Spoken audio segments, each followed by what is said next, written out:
Tell us a little bit about your research then, Cathy. Well, what's interesting about it, I was, as we were talking about before, Mike, I was saying that for people who work in this space, there's probably no real surprises. For anyone who's listening to this who teaches online students or supports online students, you know yourselves the sorts of things that are effective and need to be done. So really, I just sought the combined wisdom of people working with online students in various capacities, and I brought it all together in a set of 7 key findings and 10 guidelines for improving outcomes for online students. And as I say, no surprises. The sorts of things that came out were the importance of communication. That was huge. Communication with the tutor as well as the institution as a whole, communication with other students, but a variety of other factors, implications for support services in terms of availability, remote access, technology, all the kinds of things that you would expect. But the nice thing about this piece of research is that it's brought it all together in the one place. So hopefully these guidelines will be useful for institutions when they're looking at improving, redesigning, planning their online programs. I hope that they can look at these guidelines and say, okay, let's see if we can follow these guidelines to make sure that we are covering all the bases that we need to cover to ensure that students have a positive experience.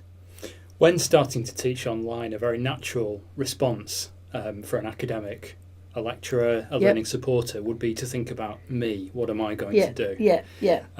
And clearly the thing that we most often feel we need to do but find difficult to do is think about the student experience. So is there anything you could share as a general point from your research about what it's like for students when they're engaging online, perhaps for the first time? That's I can do that. Previously, I've been involved in a couple of different research projects looking at the online student experience. So the nice thing about this research is it sort of brought that together as well. But students, so many of our online students are coming into university as mature age students and often quite academically unprepared, also with multiple responsibilities in their lives. So they're very busy people, very time poor. They've usually got jobs to do, families to look after, all those sorts of things. And the reason they've chosen online is because they think this is a way I can get a degree. I wouldn't be able to do it any other way. I can't go to classes. I need to earn money, all those sorts of things. So these students often have higher support needs than on-campus students. But unfortunately, often what they're getting is less support because of the remoteness of it.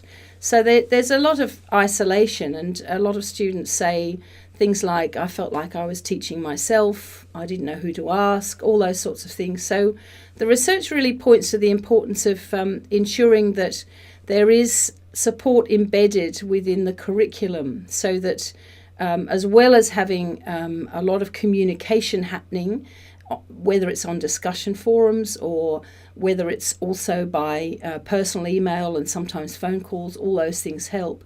But also to make sure that at key points in the curriculum there are links to support, that there's academic skills embedded in initial assignments, assessments, so that there's that scaffolded approach to help these students who, as I say, are often quite inexperienced academically and have great deal of other responsibilities in their lives, to give them that bit of a kickstart and information. I mean, there's one student quote that always sticks in my mind that is about, we all had an essay to do, we all failed, we were all told we needed to improve our referencing, and then the next assignment was another essay, and they gave us no tutorial or anything in referencing. And I think that while from the academics' point of view, it's easy to think, but the resources are there. They've just got to go to the learning skills site and they'll see information on referencing.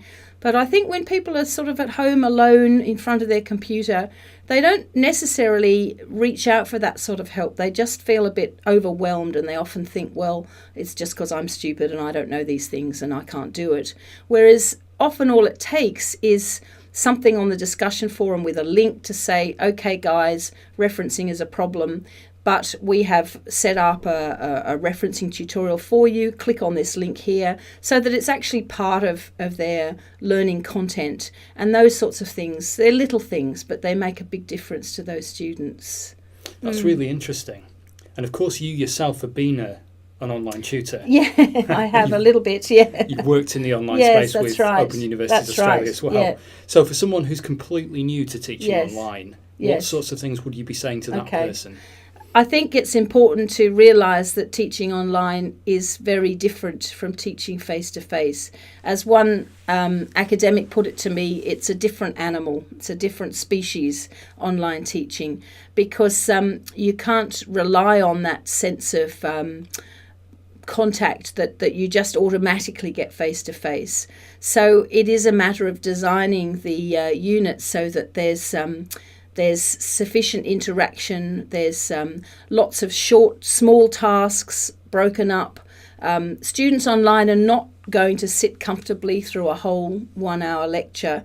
It's unlikely, they're going to find the time to feel that they can just sit there for an hour listening to a lecture when they've got kids playing in the background or dinner to cook or whatever it happens to be. So it's breaking it up into manageable tasks, short video clips, followed by an interactive exercise, post something to the discussion board about your thoughts about that, and then comment on 2 other people's posts. So those sorts of things. I think the key thing, though, is that responsiveness from the tutor on the discussion forum. That makes a huge difference, and the student knows, okay, this person is there, they're responding to me, I'm getting feedback. Feedback, from assessment tasks fairly promptly too. So it's that interactivity that is really hugely important.